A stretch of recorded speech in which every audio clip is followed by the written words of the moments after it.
session you are all here to see is understand your customers better with the modern data strategy. So as we get started, what I want you all to think about is, yes, you are possibly all customers of AWS in some way, shape, or form, but you also have customers as well. So I want you to come out of that box just a little bit before we get right into the material, and I want you to think about what was the last thing you purchased anywhere, right? Think about that for just a second. What was the last thing you purchased anywhere? It doesn't matter what it is. And yes, I know that for a lot of us it is Cyber Monday, so you very well could have been purchasing something not too long ago as well. And the reason why I want you to think about that is because how do you want to be treated as a customer? How do you want your customers to react to the products that you're providing for them? Can you make their lives a little easier? When you look at something that you are working with, a website, a product, whatever it may happen to be, what else could we do to innovate? Perhaps one of these things may have come to mind. Right? We are trying to make our customers' lives easier. We want them to feel like we're taking care of them. And with so much data today, what do we do with it all, right? How do we get to the root of what makes them keep coming back? How do we not lose a customer, right? How do we get new customers? How do we reach that wider audience with all the data?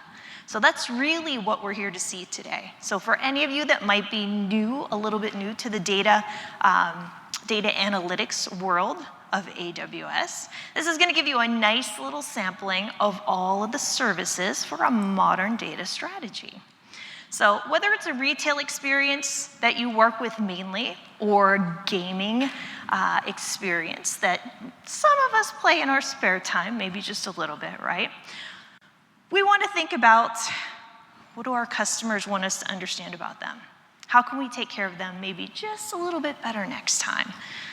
We want to listen to them. We want to re-implement things. We want to make sure that no matter what we do, we're trying to be proactive in all situations. Not only for the things that they are seeing and doing and buying and be reminded of, ooh, did you forget to maybe put this in your cart the next time that you go in? I kind of appreciate those things myself. And as we go through, I don't believe I actually introduced myself as well. So welcome to this afternoon's presentation. My name is Michael Lynn Koziel, and I'm going to take you through how to look at that customer data and also a number of powerhouse of AWS services that we're going to look at today. Right? Data comes in super, super fast anymore, whether we're wearing it, whether we're carrying it, whether we're talking on it, whether we're typing on it, one or the other. We need to figure out, how are we going to store that much data? Perhaps exabytes of data, zettabytes of data.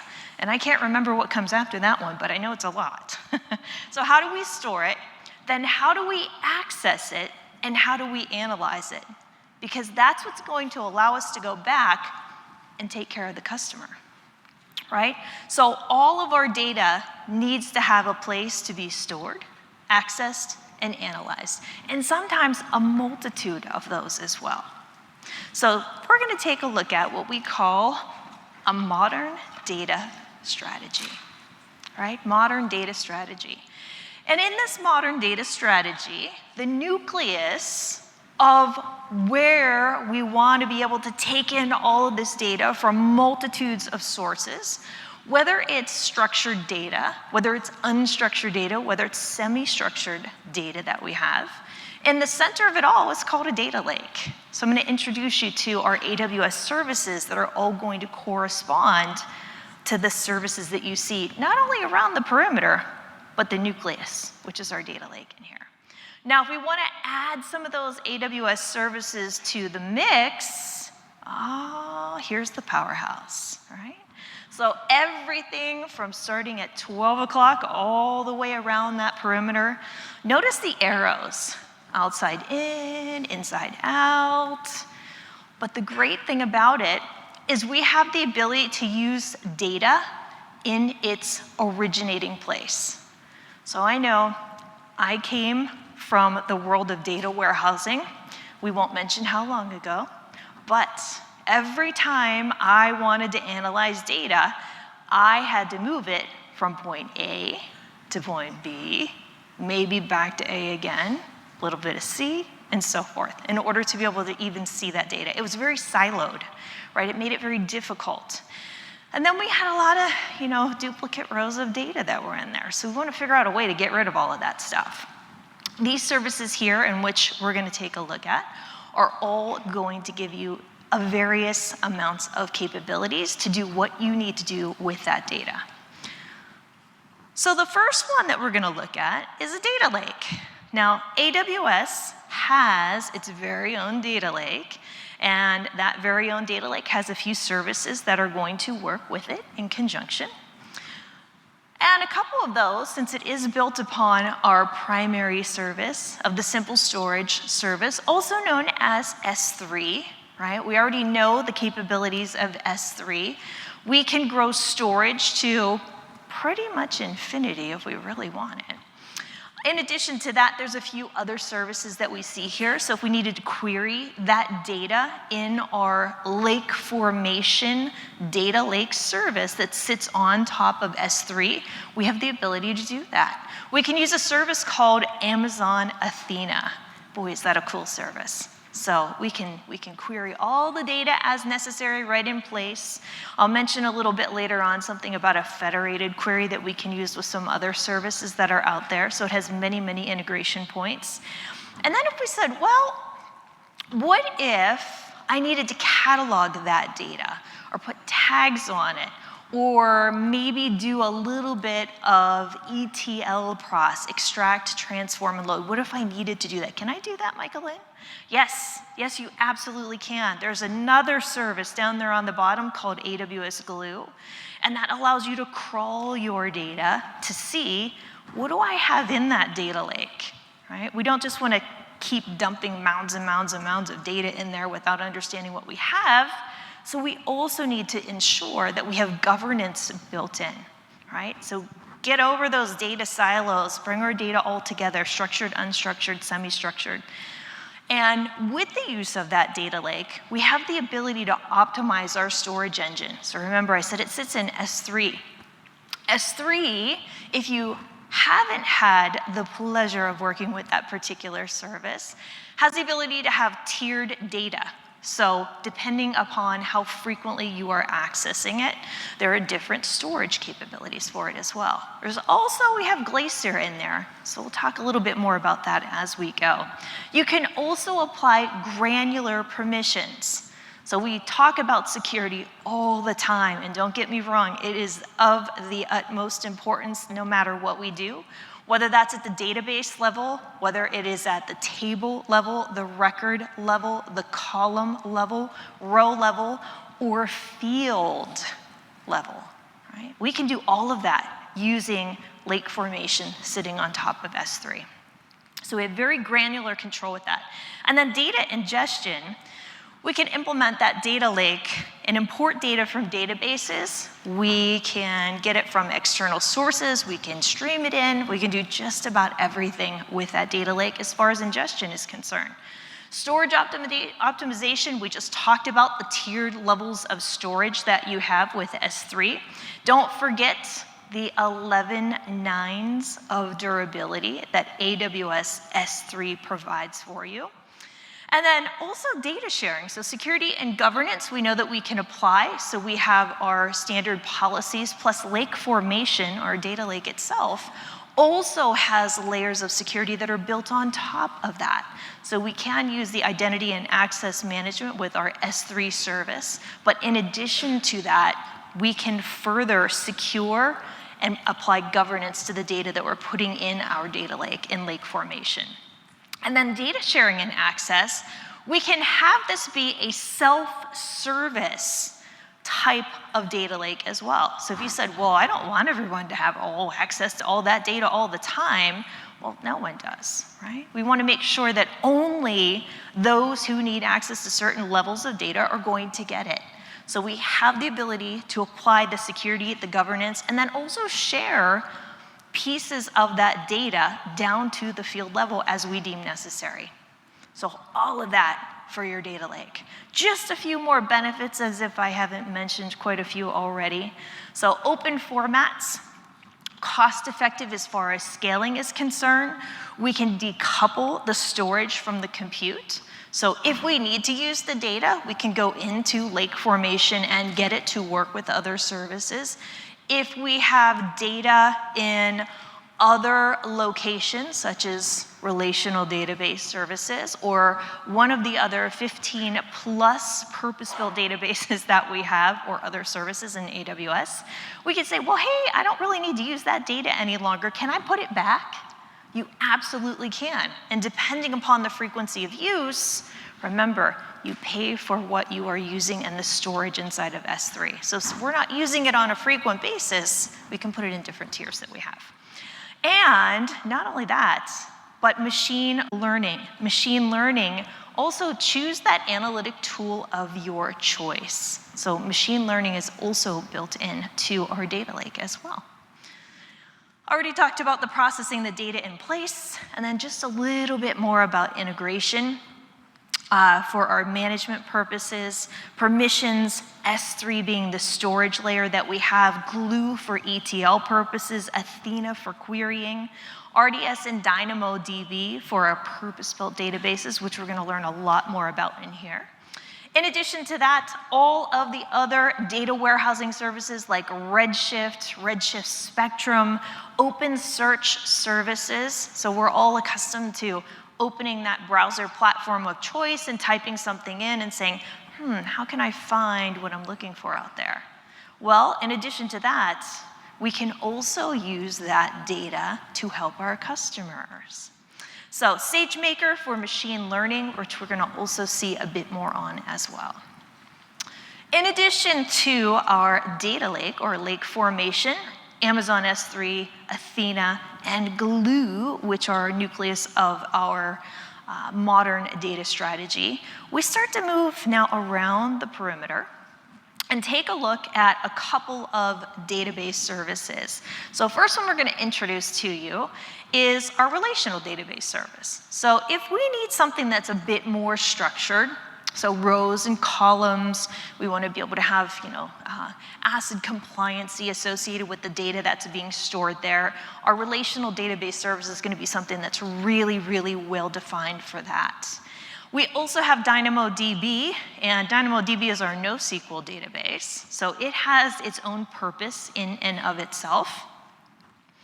Our purpose-built databases, I mentioned just briefly a little bit before that we had over 15 purpose-built databases. You might think, oh, that's a lot. That's a lot. What do they all do, right? So we know relational databases. That was my backbone before I came to AWS. We also have key value databases, both of which we're going to talk about in a bit more detail coming up here. If you have a use for a document database, we have one of those as well. We have in-memory databases, graphing databases for demonstrating relationships, time series of data, ledgers, so if we needed to complete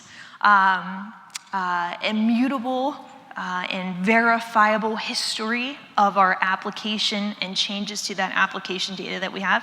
We also have ledger data for that. And then if you are working with something like a Cassandra database, we also have wide column for it. So we're going to start out by talking about the relational database service. So we're going to take a look at just a little bit of the features and functions of RDS. And when we look at relational database service, we have a centralized data model. So this is going to give us a place to store all of our relational data, rows, columns, primary keys, foreign keys, all of that good stuff. We can also join those tables together by our primary keys. Of course, no Cartesian joins, we don't want those. And in addition to improving our data integrity. So I know there are we don't want to store duplicate rows of data with our relational database as well, so our ACID transactions that we have.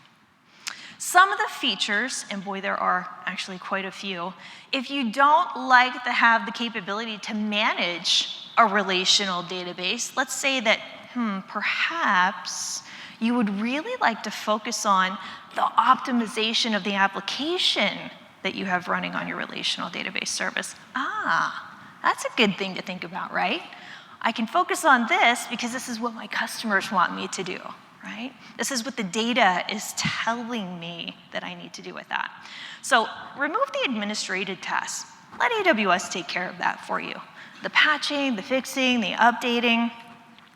Turn on some features like multi-AZ, and I hate to use acronyms without explaining what they are, so availability zones, just in case anyone was unaware of what I meant by that.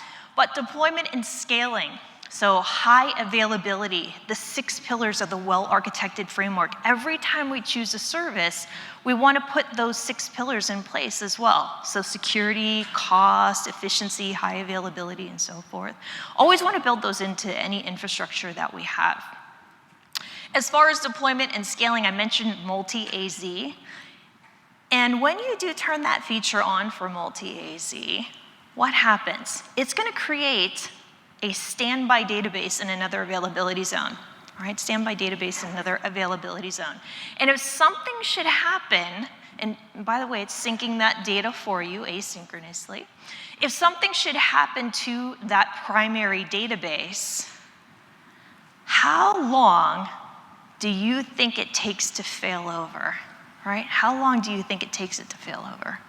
Right? I'll give you a moment just to think about that.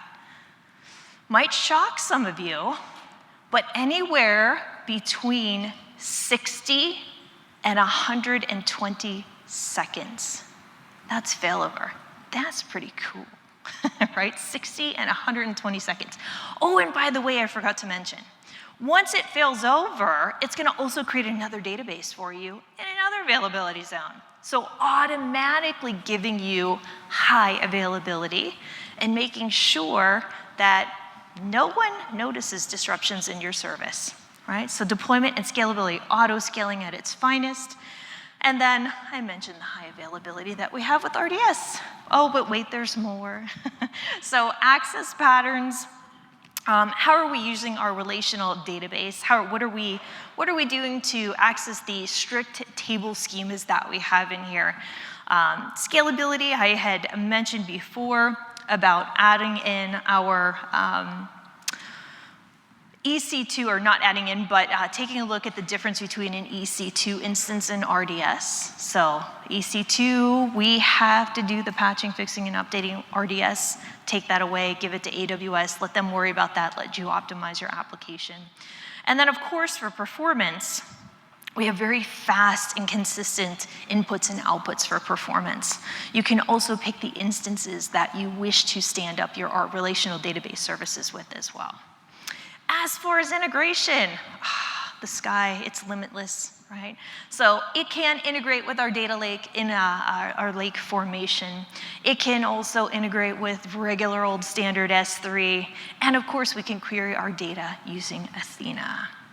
So sometimes, when we look at the relational database service, you might think, hey, Michael-Lynn, do you have another option for me? Because I might need something that's a little bit faster. Maybe I have a retail application, or maybe I'm getting ready to launch the next latest and greatest gaming application or game that's out there. So do you have something for that? I certainly do, certainly do. It is called DynamoDB, and it is our key value database. So think about this, rows and columns for relational databases. With DynamoDB, these are going to be our items and our attributes. So very quick millisecond ways to be able to retrieve your data. So think about something that you may have purchased lately. Put it in the basket, pay for it. Put it in the basket, take it out of the basket, do something else with it. When we want, I mentioned gaming applications as well. If we needed to create multiple teams of individuals, but very quickly, 2 teams of 40, right, in a moment's time notice. But I don't want, you know, maybe all the scrubs on one team and all the good people on the other. I want to be able to intermix those two together, and I need to be able to average that and use algorithms with it to get those teams built very, very quickly for it. Can I do that? Absolutely. So that is, or a couple of the selling points of DynamoDB. So I always like to think, what is the service's superpower that I always want to think about? So here, extreme concurrent users, right? You get to pick, because this is a serverless service, DynamoDB, you get to pick how fast you want the service to work. So read capacity units and write capacity units. And if you said, well, what if I needed 1 million reads and 1 million writes per second? Could you do that? Certainly could. Now, we'll talk a little bit more about the price for that 1 million reads and writes per second in a little bit, but for the most part, can you do it? The answer is yes. Store and retrieve large volumes of data. It is optimized for that very purpose with the key value stores for it. And then our different access patterns. So this is gonna support our key values, document data models, so we don't have to always have matching items and attributes that are in there. It is a key value pattern that we're looking for. It's a type of a non-relational database, so joining tables together like we normally would do with a relational database service is not its superpower, but like I said, we have purpose-built databases. Pick the right service for the right job. Pick the right service for the right job. Scalability, wow. Horizontal scaling and auto-scaling, building the tables in our DynamoDB service. We also have global tables with DynamoDB. So as if one table wasn't good enough, global tables are actually stored replicated tables in multiple regions. So not just one region, but now we have true disaster recovery through multiple regions that are there.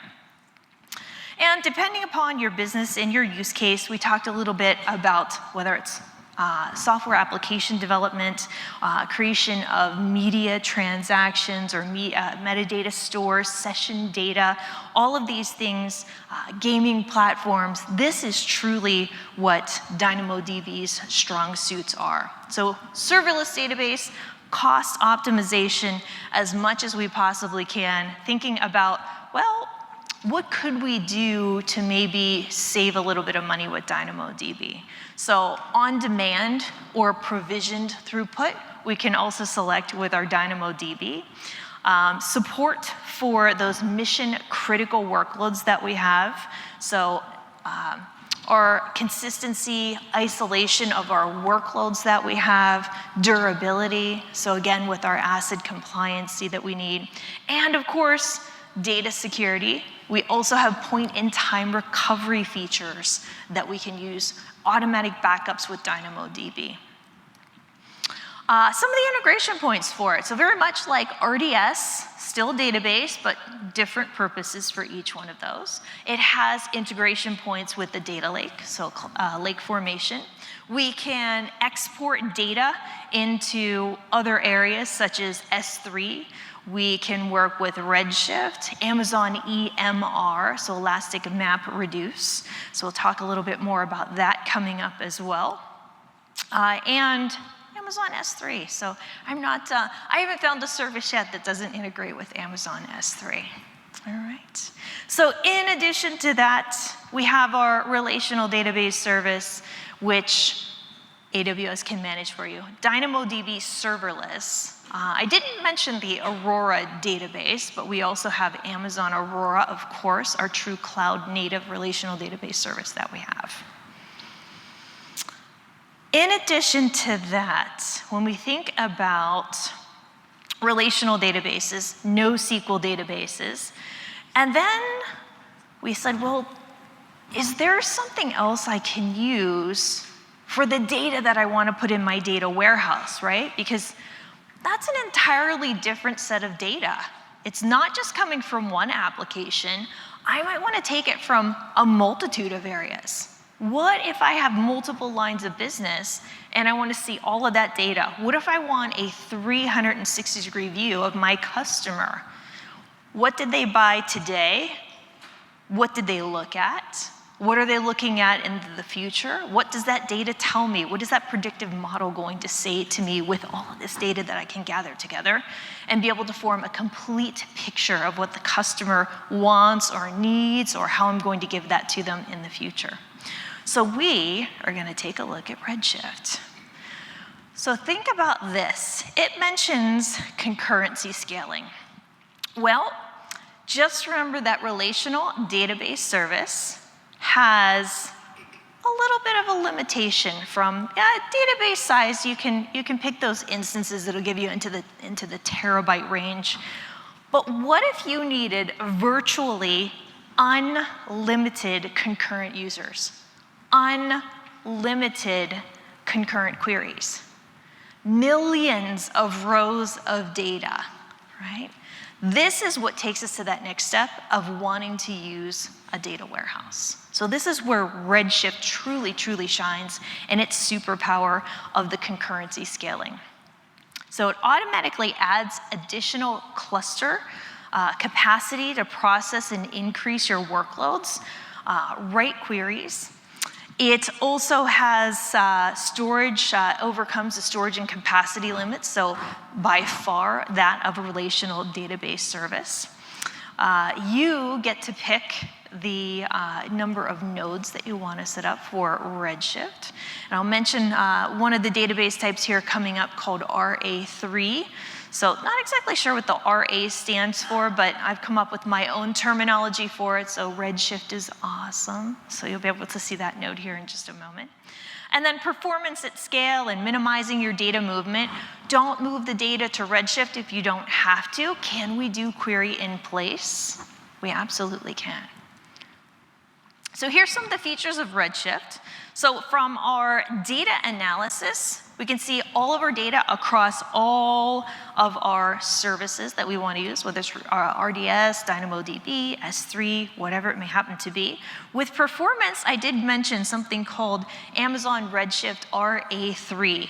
This is a really cool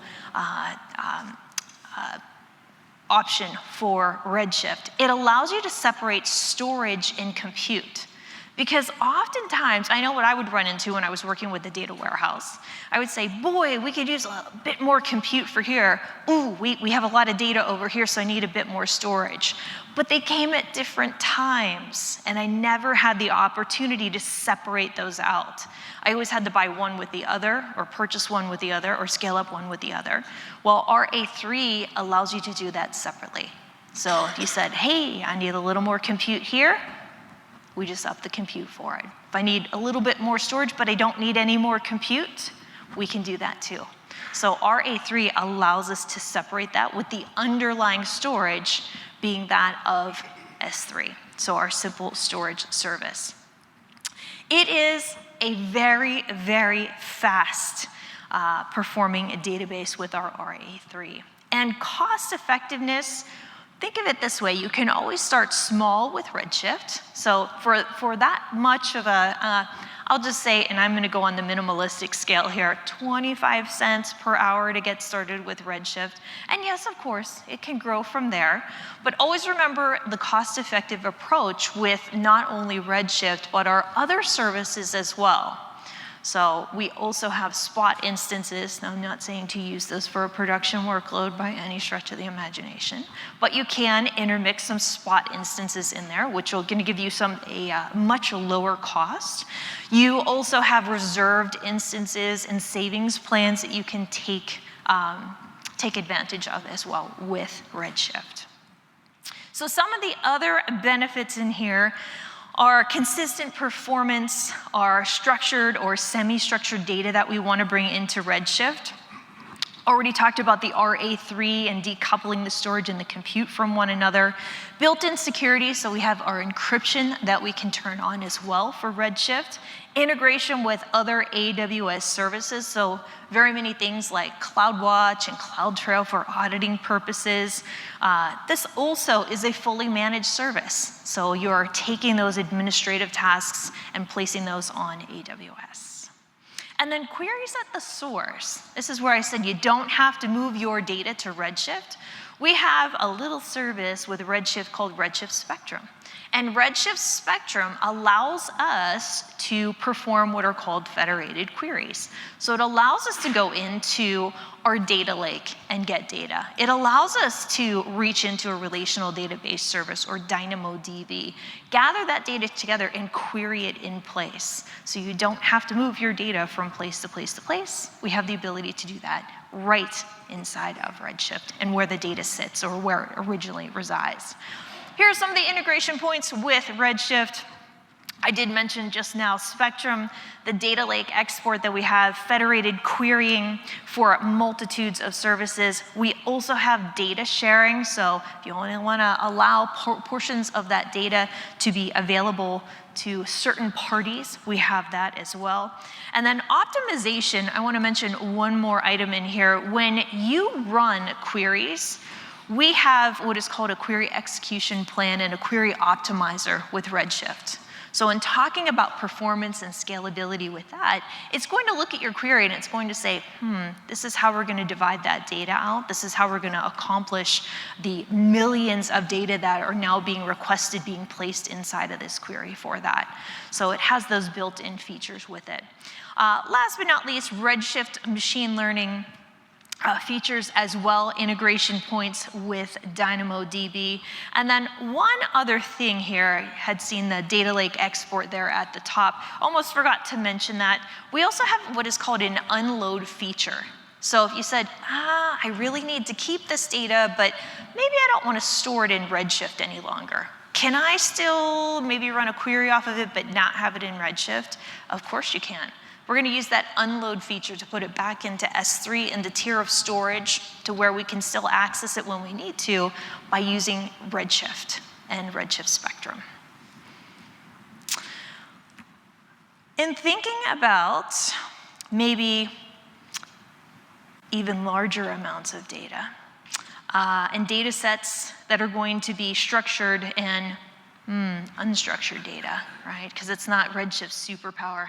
Unstructured data from multiple sources. We could turn to a little service called Amazon EMR. Now, you all know that that's not a little service, right? Anyone in here who has ever had to set up a Hadoop cluster, right, takes what, 2-3 minutes, right? Not true.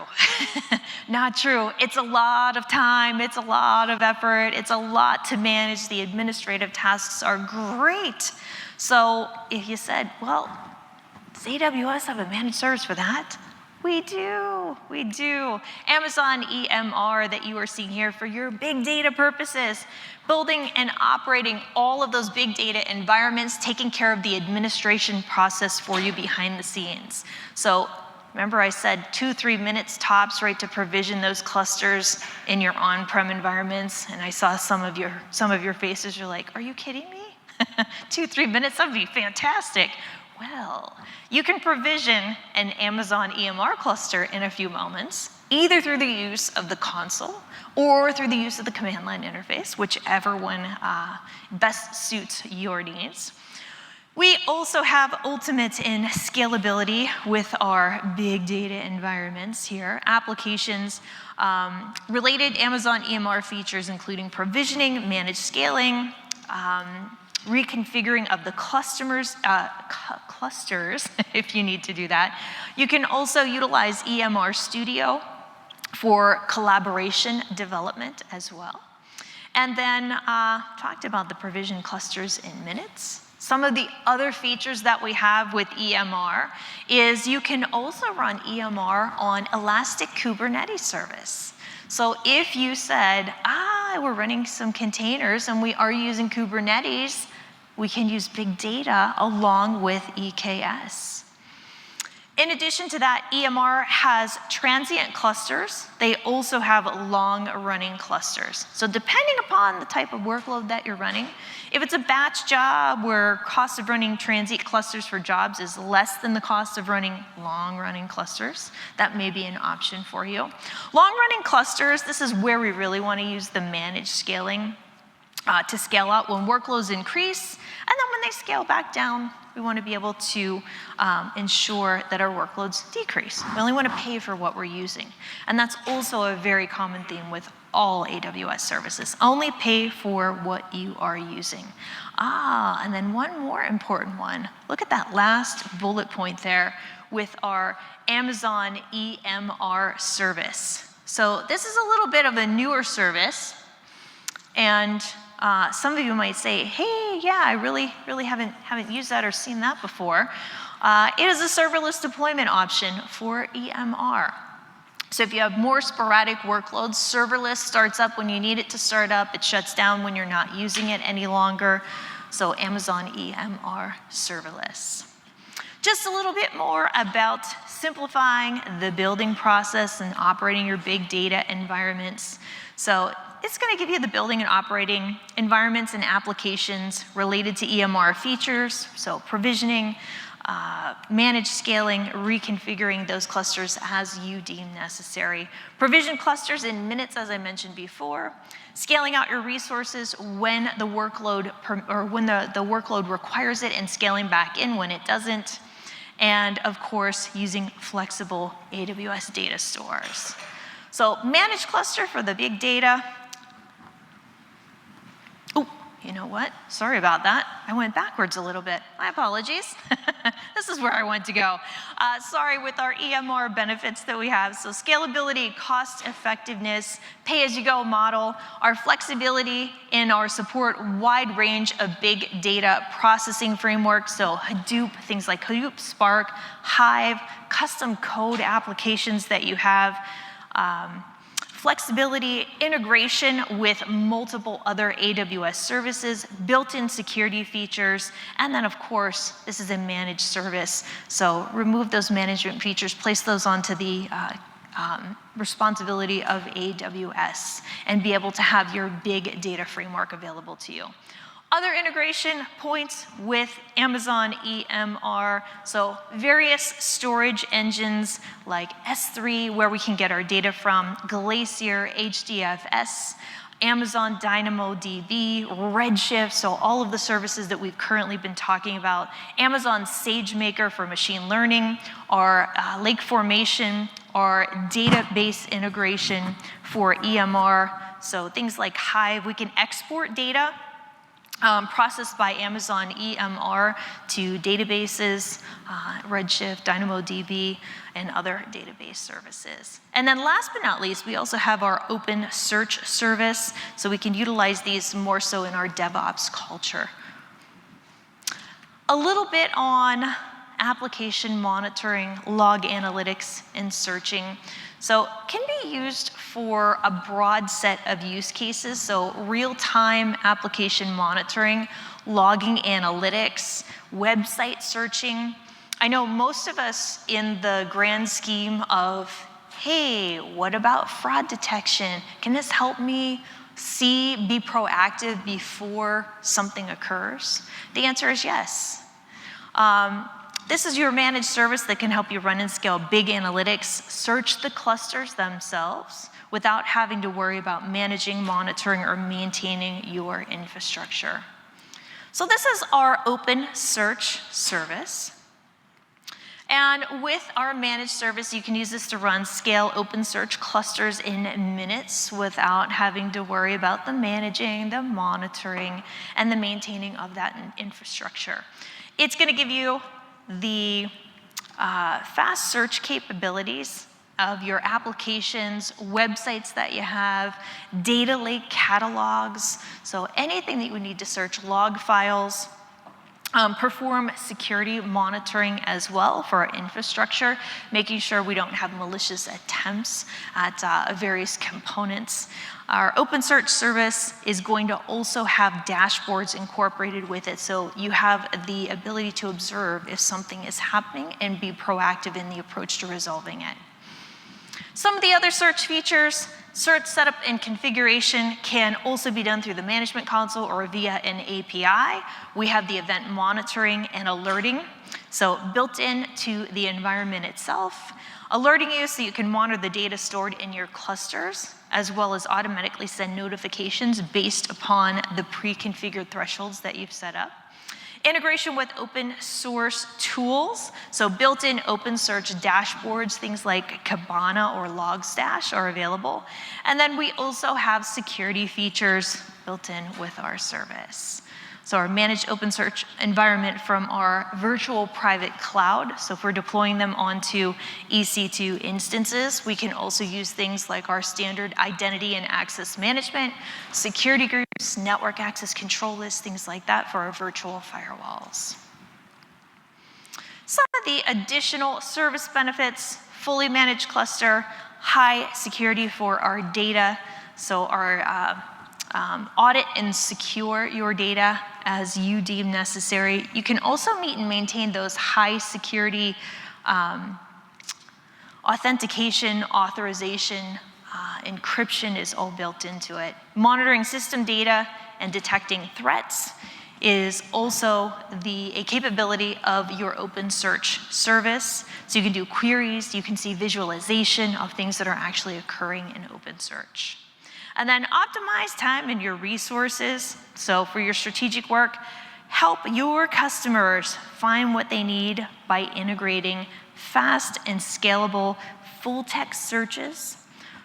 Make it easier for them to have a good user experience with your applications.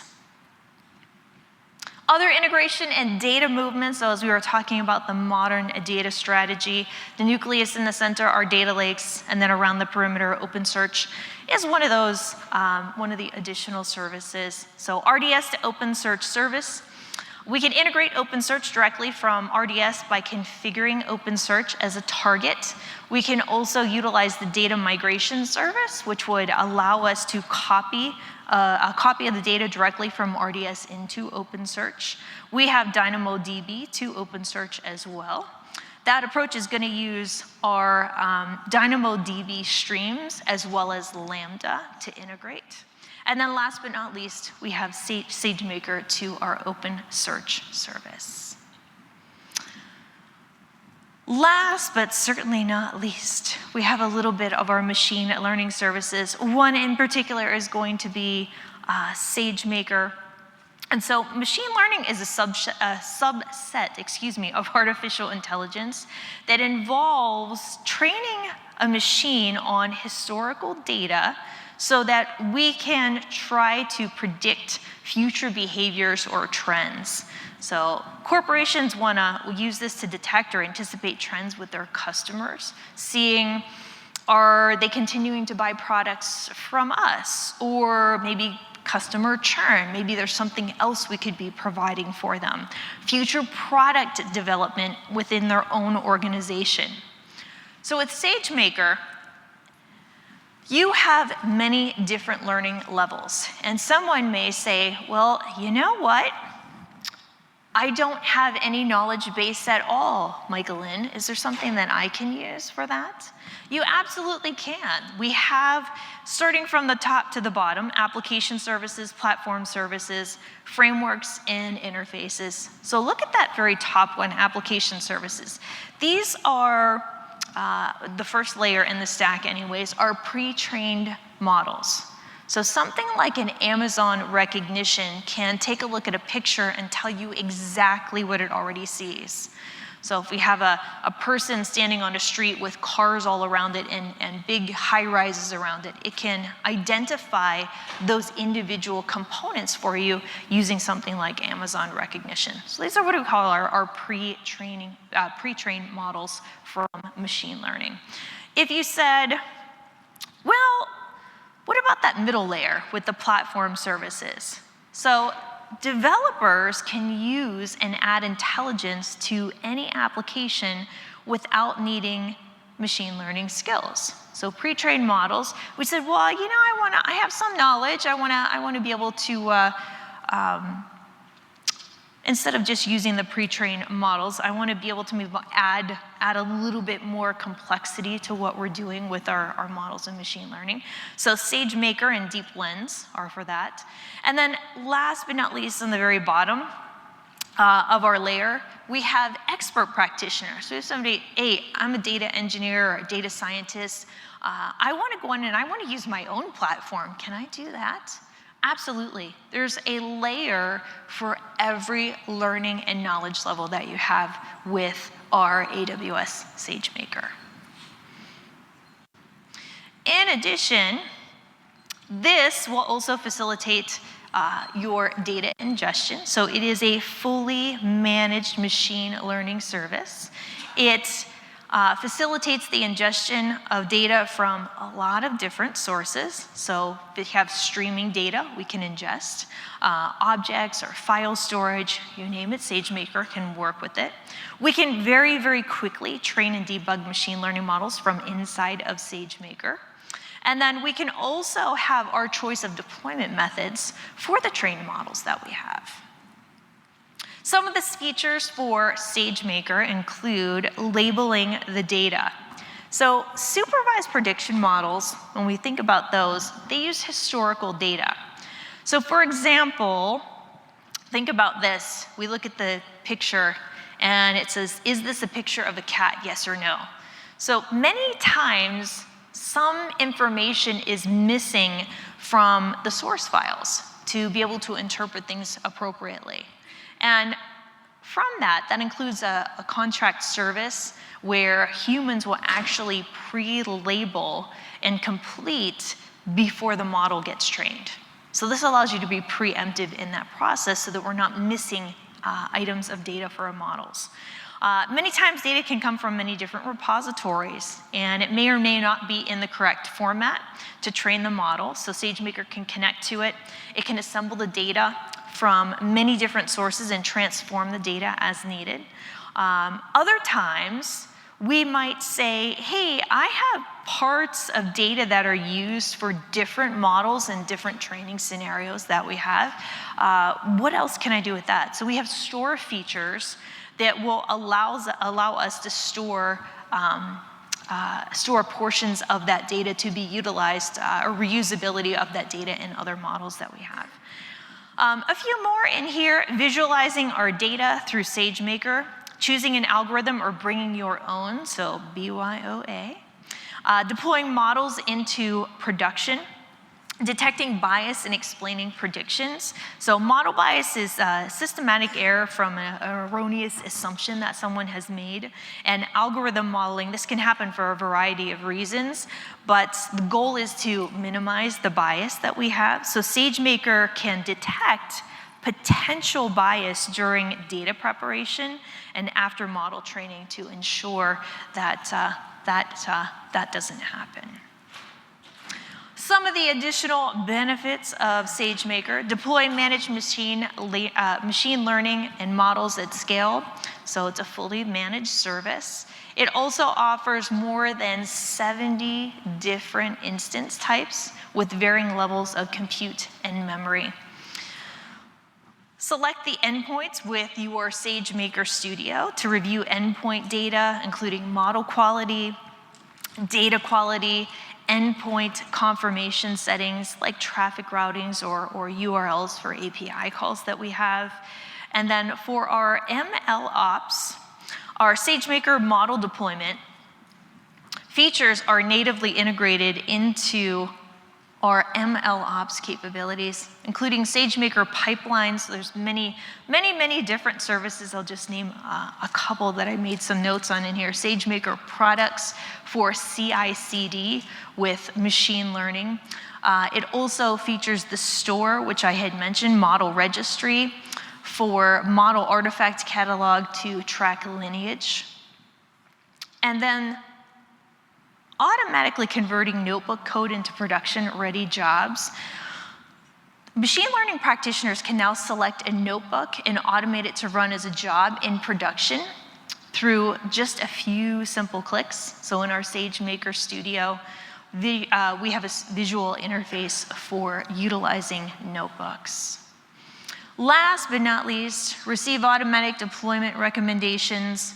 So if in fact, when you go to make deployments, it has something called an inference recommender. So it helps you to automatically select the optimal compute instance. Oops. Sorry about that. Helps you to select the optimal compute instance as you are making your deployment, so to ensure we're not overspending or underspending on what we need. As far as integration, the standard usual suspects: connect with EMR, S3, and more. Interactively access, transform, and analyze your data from a very wide range of sources, and then build, train, and deploy your models into your preferred framework. This brings us to the last little bit of our modern data strategy. So the whole picture being seen here, our nucleus in the center of our lake formation, our data lake, our outside-in data movement, so all of our services around the perimeter being able to integrate data in place with our data lake, our inside out, so from our data lake out, and then all around the outside, so whomever needs to share data with whomever. Just a little bit more on our modern data architecture, and then I'm going to get you on your way here this afternoon. These are some of our classroom links. So if you are interested in further going into a very much deep dive of any of these services, these are some of the classes that we offer. Everything from data lakes to batch analytics, streaming data analytics, practical data science. And I'm going to come back to that Q&A in just one moment, but I want to make sure that you know training and certification booth and AWS Challenge Lounge are open for you. And in your downtime, take a look at the 100+ builder labs for free.